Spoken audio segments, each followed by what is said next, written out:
Para uma boa aula com gravação de tela, você precisa usar alguns artifícios, e esses artifícios são todos encontrados no PowerPoint. Primeira coisa e imprescindível, que você escolha um gravador de tela que você se identifique. Não precisa ser um específico que alguém use, mas aquele que você sabe usar, sabe manejar as ferramentas, que isso se torna mais fácil para você. Outra coisa, você precisa, ao gravar o seu vídeo, abrir o slide, deixar ele como no modo apresentação, como estou fazendo aqui. Isso deixa a tela cheia e aumenta a visibilidade dos alunos.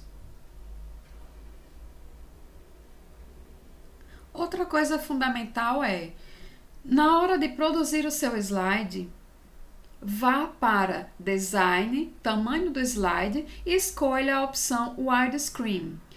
Isso vai deixar o seu slide de um tamanho maior e quando ele abrir, ele vai tomar toda a tela. Isso ajudará também na visibilidade do aluno. Outra super dica. A fonte, ela precisa ser grande, o máximo que você puder colocar, e não ficar também ultrapassando os limites da página. O tamanho ideal para uma boa visualização é sempre acima de 20. Neste caso desse slide, eu usei o tamanho 36 e dá para ver com muita facilidade. Outra dica interessante é: use cores como vermelho, verde, azul, quando você quiser fazer destaques. O negrito também é super importante. Veja como neste slide você certamente olhou especificamente no texto escrito para o que está em cores diferentes e em negrito. Outra coisa importante é: mantenha o seu slide claro. Branco, fundo branco, ele é o mais indicado para as pessoas que têm baixa visão e a gente tem que sempre que pensar em todos. Também outra coisa importante é não usar informação demais dentro de um slide, porque você atrapalha o foco. Você quer dizer algo naquele slide, então diga aquilo e nada mais. Se você, por exemplo, estiver colocando 3, 4, 5 fotos, ou você está repetindo a mesma informação nessas imagens, que são também textos, ou você está colocando conteúdos demais no mesmo slide. Então, tente dividir, isso vai ajudar consideravelmente na compreensão do seu aluno.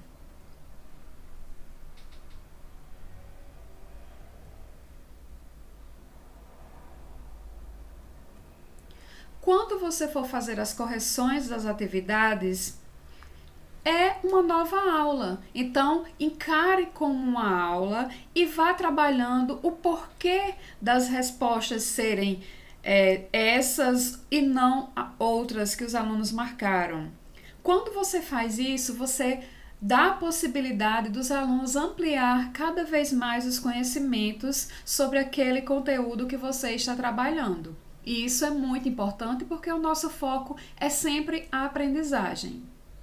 Então, cada aula veja como um roteiro de um filme.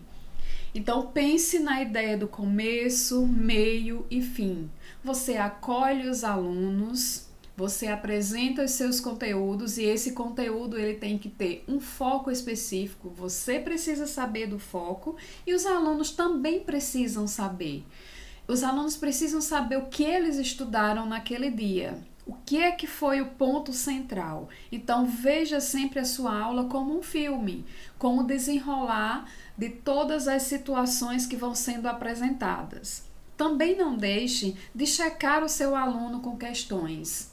E não somente a questão que é enviada para ser feita em casa, mas a questão, várias questões que vocês podem discutir durante a aula. A própria questão a ser entregue, ela pode ser discutida dentro da aula. Não há problema algum nisso. A seguir, nós temos mais uma dica importante. Para ficar mais dinâmica a sua aula, use as opções de animação. Às vezes a gente põe o slide e ele simplesmente passa de um para outro sem absolutamente nada que diferencie que está passando de página. Isso, claro, pode ser que a sua aula continue sendo boa, não é um indicativo que a aula está ruim. Mas quando você faz isso, você mexe com a atenção do aluno. O aluno até espera o que vai ter na próxima, o que vai acontecer. Claro que a animação não é para ser o foco da sua aula, de forma alguma. Mas quando você usa a animação, por exemplo, na parte do texto escrito, você quer apresentar primeiro uma questão e somente depois a resposta ou as possibilidades de resposta. Então, você faz isso em uma caixa de texto separada, depois vai em animação e insere a forma que você prefere que esse texto entre. Também é possível você usar a passagem de um slide para outro. Isso faz alguns movimentos que deixa às vezes o slide mais interessante. Então agora vou perguntar para vocês para fechar o nosso vídeo. Todas essas informações te direcionaram para o sentido desse vídeo, que era dar dicas sobre uma boa aula de gravação de tela. Dicas é o ponto. Então, eu escolhi sempre imagens que estavam pensando em dicas, que direcionava para dicas. É isso que vocês precisam fazer nos slides de vocês. Isso serve para aula com gravação de tela, mas serve também para todos os slides que vocês preparam para as suas aulas. Não há diferença alguma. E aí, como a gente pode fazer isso? Cada tela, ela não precisa mais de uma imagem, né? Se você coloca imagens demais, vai ficar muito carregado e o aluno ele vai ficar sem saber para onde focar. Então, escolha uma imagem, escolha um texto pequeno e coloque no seu slide. A sua fala será sempre mais importante, professor. Então, o aluno ele já tem vários conteúdos dentro do livro dele. E agora é a sua diferença, é você que vai fazer a diferença para o seu aluno. Você sentiu dificuldade em entender o foco de cada slide? O tamanho da fonte facilitou a leitura? As cores utilizadas foram agradáveis aos seus olhos? Se você disse sim para essas questões, então vamos tornar a vida dos nossos espectadores, dos nossos alunos também mais agradável?